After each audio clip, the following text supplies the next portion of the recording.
With so many options, why choose Arizona State University? For me, the only online option was ASU because of the quality. Their faculty was really involved with their students and care about your personal journey. The dedication to my personal development from my professors, that's been extremely valuable to me. Earn your degree from the nation's most innovative university. Online. That's a degree better. Explore more than 300 undergraduate, graduate, and certificate programs at asuonline.asu.edu.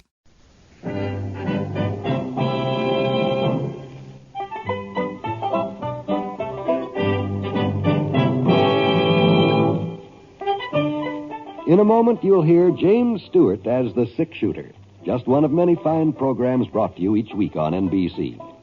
Tomorrow night, there's top comedy entertainment with the Bob Hope Show, the Phil Harris, Alice Faye Show, and Can You Top This with Senator Ford. Bob Hope delivers rapid-fire comedy routines, while Phil Harris and Alice Faye bring both mirth and music. It's a great Friday night lineup of comedy programs, all of them heard only on NBC. James Stewart as the Six Shooter.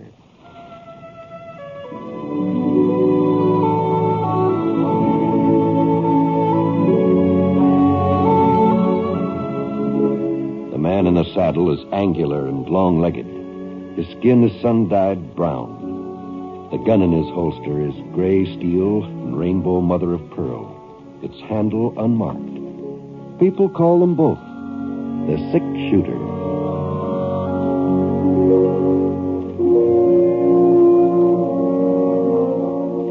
The NBC Radio Network presents James Stewart as the Six Shooter, a transcribed series of radio dramas based on the life of Britt Ponsett, the Texas plainsman who wandered through the Western Territories, leaving behind a trail of still-remembered legends.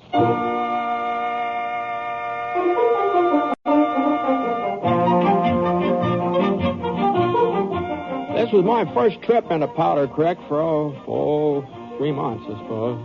Working the spring roundup for Bar Y had been keeping me pretty busy, and there hadn't been any special reason for coming to town. But I figured it was about time to make an appearance. Scar's saddle was showing a lot of wear and tear, and, well, my own outfit didn't exactly look like it had just arrived fresh from the mail order house. Pants were getting a little thin around the seat, and there was a pretty big hole in the sleeve of my jacket. I'd tried to patch it up, but I hadn't done a very good job. So I left Scar at the livery stable and headed over to Ethan Green River's general store. I aimed to get another jacket, a new pair of breeches, shirt or two, and I'd probably be able to find out what's been going on in the town while I was at it. Ethan usually managed to keep up on the latest Powder Creek happenings. Well, the store hadn't changed much. Everything seemed to be about the same. And Ethan, he hadn't changed much either. He must be almost 65 by now. He sure didn't look that old, though. Standing there by the pickle barrel, munching on a great big fat juicy dill. Howdy, Ethan. Well. I've been wondering when you was going to honor us with your presence, Britt. That's all. Yes, sir. I was remarking about you just this morning. Told Miss Bennett when she come in to get some yardage for a new dress. I said to Miss Bennett about time for the Six Shooter to be coming into town. He's sort of overdue, I said. Overdue? What are you talking about, Ethan? Well, there's milk for you, for one thing. Letter. Somebody in Topeka, Kansas, from the looks of the envelope. Oh, it must be from Aunt Emma. She lives in Topeka. Oh, she does, eh? Well, here you are, Britt. Thanks. According to the postal rules, I should have sent it back when you didn't show up, but I figured I could stretch your point. Well, ain't you going to read it? Oh, sure. Oh, my. Oh, that pickle sure is bitter. Good. Must have got too much vinegar in this batch. Hang on. You know, to this, I ain't very fond of dills anyhow. Don't know why I keep on eating them. Holy smoke. Was something the matter, Britt? Holy.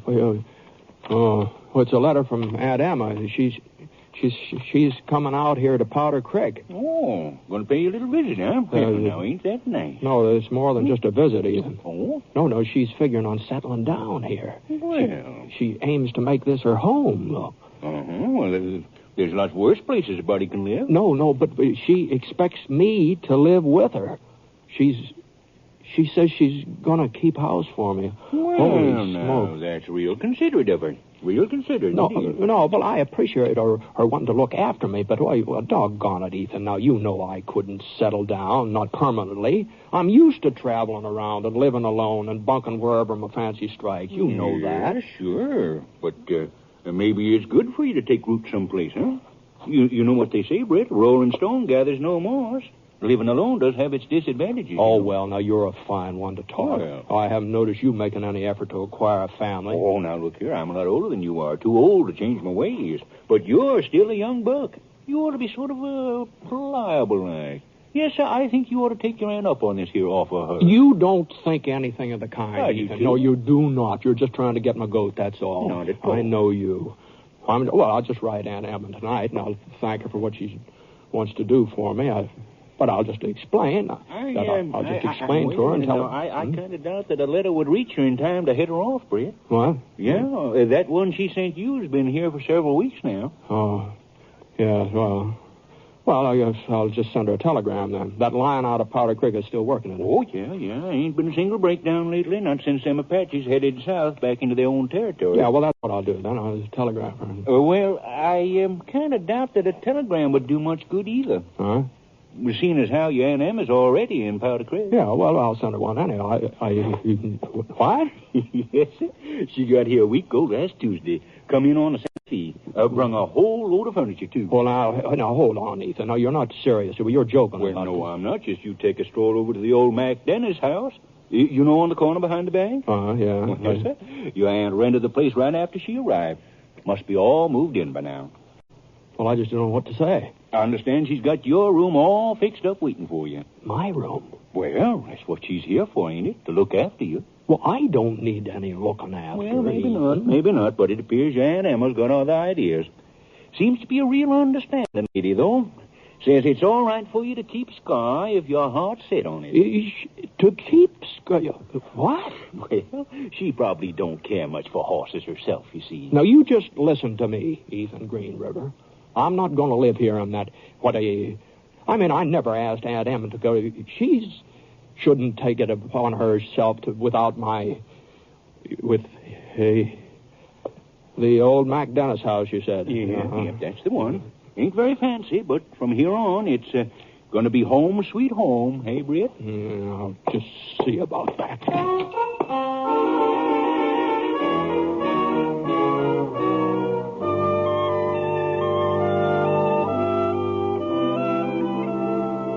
My goodness sakes, how you've grown, Britt. Oh, no, Aunt Em, no. I had my full growth the last time you saw me. I was 25 years old. Well, now it seems to me you've shot up some since then. Oh, not much flesh on you, though. Fact is, you're just plain skinny. Yeah, well, I reckon being so tall will make me a little thinner than I really am, sort of appear to be. Your father was just as tall as you are, but he must have been a good 20 pounds heavier. Yes, ma'am. Yes. Well, we'll put some flesh on those bones of yours. A couple of good home-cooked meals, and you'll start filling in. Yes. You like the house, Britt? Yes. It seems real comfortable. Well, I haven't quite finished unpacking yet, and some of the big pieces have got to be moved. I was waiting for you to give me a hand. Yes, I'll be glad to, Aunt Em. Your room's right over there if you want to take a look at it. Oh, well... So go on, Britt, go on. Oh, you needn't be afraid I fixed it up real frilly or anything like that. Oh, no, I wasn't worried about that. Well? It looks fine. It's just fine. Just take a good feel of that bed. Oh. Yeah, I'll bet you don't get a soft mattress like that in the bunkhouse where you've been sleeping. No, we sure don't. I'm working on a patch quilt for it. Started before I left Kansas. Expect I'll have it finished up in a week or so. Well... now, Aunt Em, before you go too much trouble... Yes, Britt? You see, I didn't know you were coming to Powder Creek. Yes, Mr. Green River told me you hadn't been in to pick up my letter. You must have been kind of surprised to find out I was already here. I was practically flabbergasted, yes. Whatever made you decide to come west? I'll tell you all about it while I'm fixing supper. Come on out in the kitchen. Yes, ma'am. Oh, shucks. I was going to have a real fancy meal for you first night in your new home, but you didn't give me enough warning. So I'll just have to warm up yesterday's pot roast, if that's all right. Oh, there's nothing I like better. Oh, there's some potatoes in that sack. Would you mind peeling a couple of them for me? No, not bad. Here, now use this pan. The knife's in the drawer beside you. Oh, I see. Oh, This no, one? not the butcher knife, Fred. Here, now, this one. Oh, I see. That'll be better. Well, now, about my coming to Powder Creek, Fred. I just felt it was my bounden duty. You, ma'am? Well, you see, Carrie got married last February. Carrie? My youngest girl, your cousin Carrie. Cousin Carrie. She was almost 30, and I was beginning to wonder whether she'd ever get a... Well, she finally found herself a real nice man. Yes, he works for the Santa Fe Railroad Company. Got me a train ticket at half price. Uh-huh, is that so? Ah. Well, anyway, after she left home, that meant my family was all taken care of. My immediate family, that is. Uh-huh. And then I got to thinking about you, my only brother's son. All alone with nobody to look after you. Well, I've been getting along all right, Aunt Em. Now, don't you try to tell me that. If ever I saw a man that needed a woman to take a hold of him, why, those clothes you're wearing are a disgrace. Oh, yes, these are. Well, I was going to buy some new ones today. Well, if they was washed and ironed and mended proper, you wouldn't be needing new clothes all the time. A wife, that's what you really ought to have. But I suppose you're like the rest of the Ponsets. Put off everything until the last minute. I Oh, don't going know. it alone is expensive, Fred. Oh, I'm not saying the two can live as cheap as one. And I don't want you to get the idea that I expect you to support me. Well, it's never even crossed my mind. No, indeed. I've still got some of the money your Uncle George left. And my boys both send me a little bit from time to time. I don't imagine we'll have any finance problems, Fred. Well, you see, Aunt Em, I'm signed up with the Bar Y, and I'm sorry, but I just can't very well stay on here in town with you. Well, there are other jobs besides ranching. Well, it's about all I'm good for. Oh, fiddlesticks. I've had a talk with Mr. Allington at the bank. He says he'll give you a position the minute you say the word. Oh, for Pete's sake. Me? What, me work in a bank? Oh, no, Aunt Em, in a bank? I wouldn't know the first thing about it. Oh, well, now that don't seem to bother Mr. Allington. He was real pleased with the idea. Said it would probably cut down some of his losses, having you as an employee. Ooh, what's the matter, Britt? Oh, God. Sort of nicked my finger a little bit. Nothing serious. Oh, here, you can use this piece of rag for a bandage. It's clean. Oh, no, Aunt Em. You don't want to get blood poisoning, do you? No, but Go it's ahead now, tie it on. All right. And you'd better let me finish those potatoes. If you're peeling them, there wouldn't be enough left to cook. Well, you see, what I'm getting at, Aunt Em, is, well, I'm not the stay-and-put type of man. I'm sort of used to being on the move. You understand? Britt Ponset, it's high time you lit someplace. Oh, I've heard about you and that gun of yours all the way back to Kansas. It's a wonder to me you haven't been shot up half a dozen times by now. At least if those stories folks tell are true. Well, the stories probably did some growing on their way east. I'll bet I know one thing you don't. They've even got a title for you back there. Oh? Mm-hmm. The six-shooter. That's what they call you. No. As if the name of Ponset wasn't good enough. Huh. Well, don't you feel too bad about it, dear. After we live here in peace and quiet for a spell, everybody will forget all about those escapades of yours. Uh-huh. Now, Aunt Emma, there's just something I've got to explain to you, and I want you to understand that Chris, I know what you're trying to say. You think I'm making a big sacrifice in coming here and setting up a home for you. No, not exactly. No sacrifice, Fred. No, indeed. And it's not just a feeling of duty either. The plain truth is I wanted to come. Oh? It's kind of hard to put into words, but, well, after George died, I still had the children to keep me busy.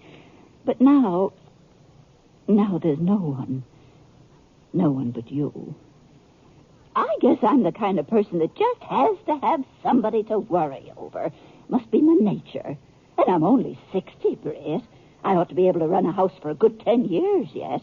The Pauncet's are long-lived as a rule. Oh, sure. So I just don't know what I'd have done if there hadn't been somebody I could be of use to. I guess you're kind of a godsend, Britt. It looks like I need you more than you need me. Mm-hmm. Well, I reckon we both need each other, Madam.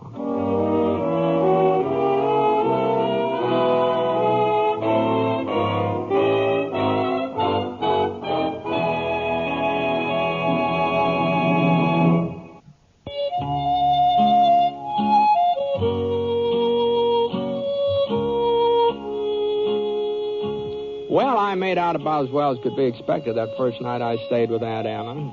I wasn't exactly what you'd call comfortable. The bed was too darn soft, for one thing.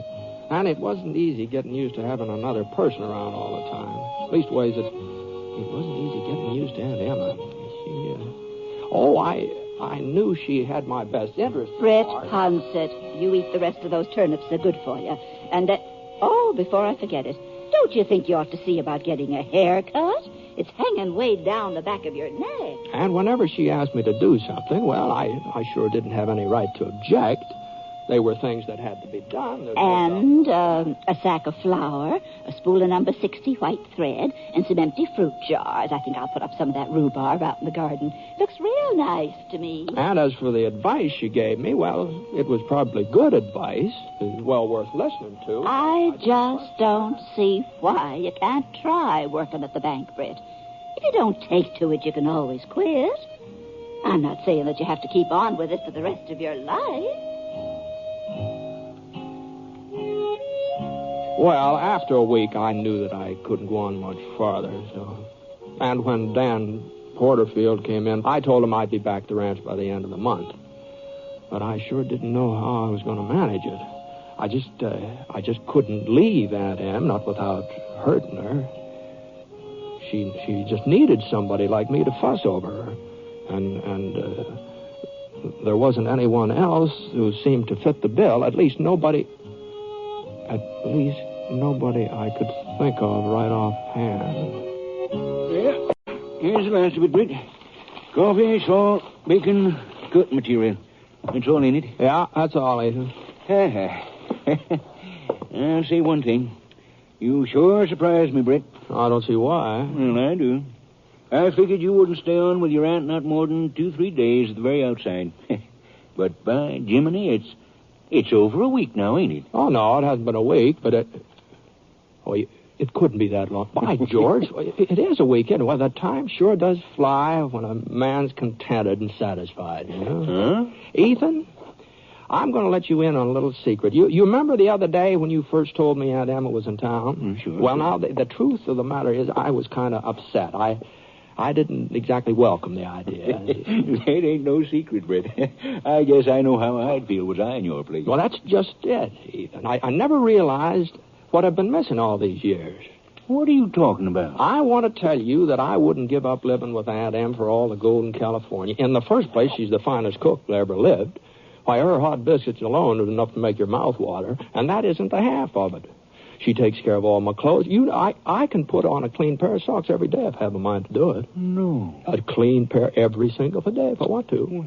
But the best part of it is that I'm not lonely anymore. Gosh, it sure is nice to have somebody to talk to and to play casino with in the evenings. Huh? Of course, I know none of this sounds appealing to you, Ethan, but gosh, I sure hope I never have to go back to living alone. Well, see you later. Huh? Oh, yeah. I'll be seeing you, Britt.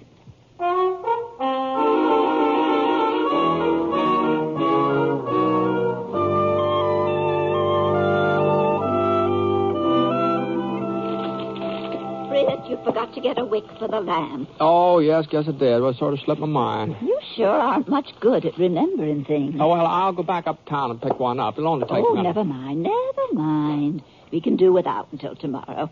Better get your hands washed, son. Supper will be ready in a little bit. Yes, ma'am.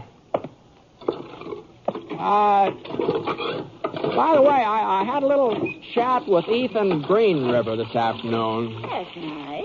You know, I kind of feel sorry for him. He's living alone, and nobody'd care whether he comes or goes and all that. Well, it's by his own choice, I'm sure. Yeah, it is. Well, I was just thinking maybe we could have him over to supper one night. Oh.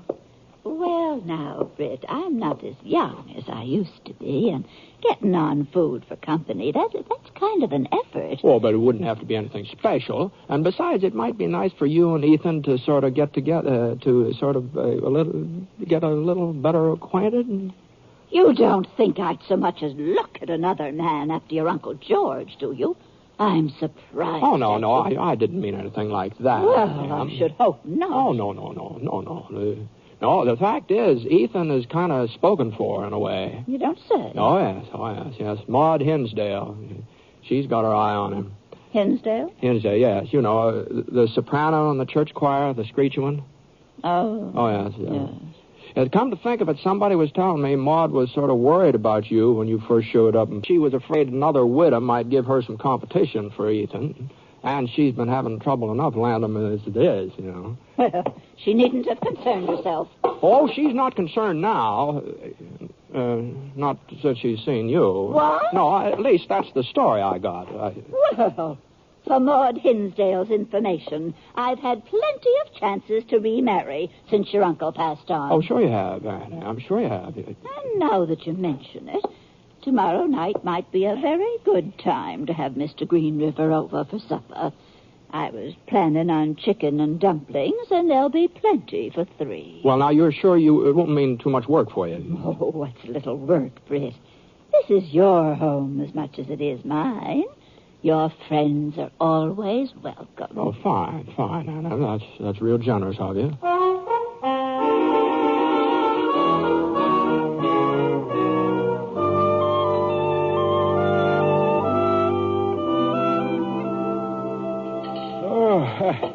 I won't be able to eat again for a month of Sundays, Miss Bancroft. That's all there is to it. Oh, now, Mr. Green River, It's the truth. there's another whole apple pie we haven't even touched. I thought with 2 strong, healthy men like you, 1 pie wouldn't be near enough. No, please, not another mouthful. Well, if you're absolutely certain I can't tempt you to more of anything, I guess I might as well clear off the table. Can I help you, Aunt Em? Why, Britt, you know I don't like anybody in my kitchen. You two just go in the parlor and enjoy yourselves. I'll be along in a minute. Yes, Sir Britt. You wasn't exaggerating one little bit. That aunt of yours just about the finest cook I ever come across. It's mighty nice of you to say that, Ethan, considering that this is just a sort of a plain, ordinary, run-of-the-mill supper. It's about like what we get every night. No. Oh, yes. It's Sunday dinner. Now, there. That's when she really puts herself out. Oh, dear. Oh, yes, that's Sunday. Well, say, you don't suppose you can manage to get me an invite to one of her Sunday meals, do you, Britt? No, I don't know. Oh, no, look, Britt, I'd sure appreciate it. Well, I can't promise anything, but I'll do my best.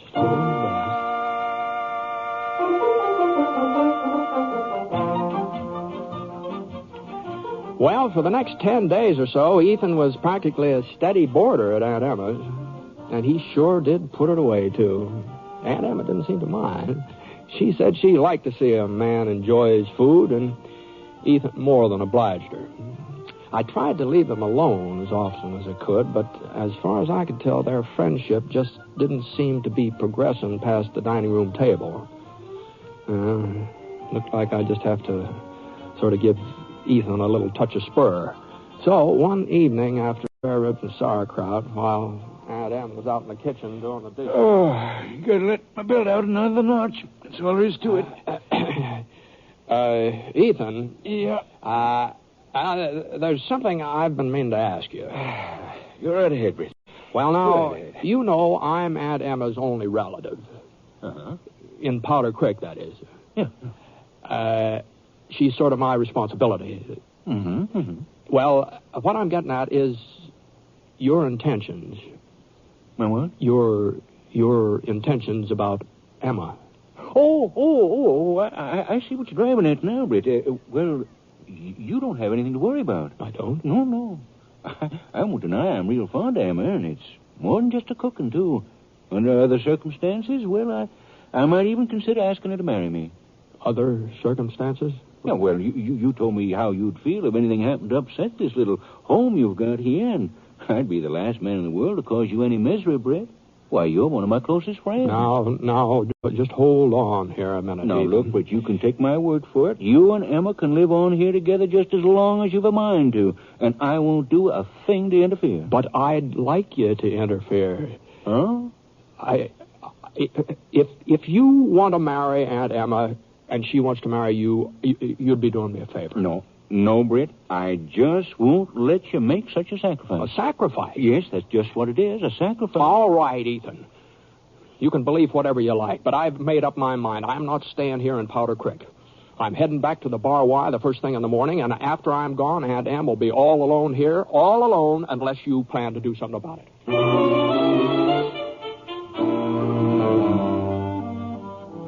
Well, I guess I really wouldn't have gone through with it, leaving Aunt Em, I mean. But I was pretty sure that Ethan really liked her. And all he needed was a little prod. Well, a big prod. Anyhow, I got Scar out of the barn and rode around for an hour or so. But when I came back to the house, Ethan's buggy was gone.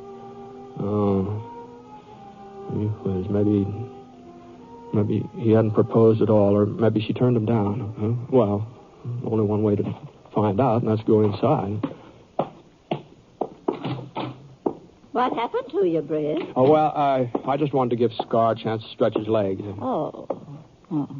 I thought maybe you were giving Ethan a chance to propose to me. He asked you to marry him? That was the general idea. I see. You turned him down, huh? Is that what you thought I'd do? Well, I was afraid you... I figured you'd be worried about what would happen to me. That was all. I'm not the least bit worried about what'll happen to you, Brett Ponsett. What? Why, I've known since the first week you moved in here that it just wouldn't work out. It's clear as day that you and that horse of yours aren't going to be happy unless you're roving around somewhere, bedding down without a roof over your head. Oh, I saw those blankets of yours on the floor. I know how you've been sleeping. Well, Yes. It appears to me that there are some men who take to being looked after and cared for, and there are some who just don't. Huh. That's why I agreed to marry Ethan. You accepted him? Of course I did.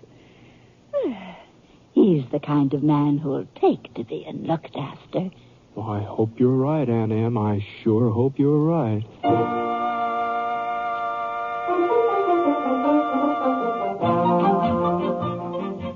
And you know she was?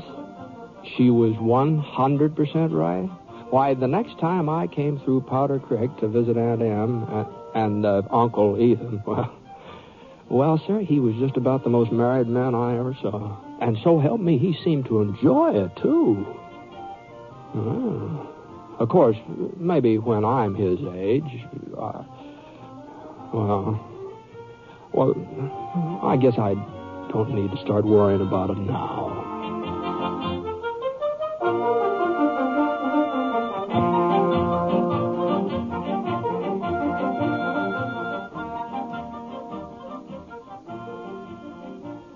The Six Shooter is a transcribed NBC Radio Network production in association with Review Productions.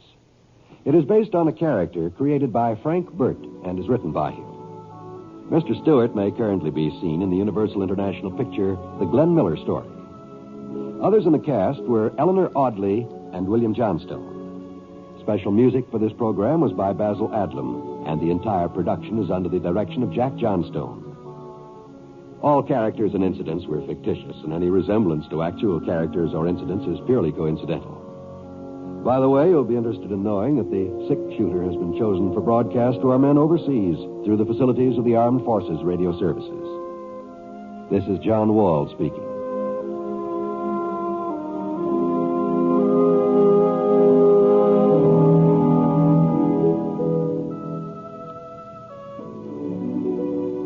Tonight played Truth or Consequences with Ralph Edwards on the NBC Radio Network.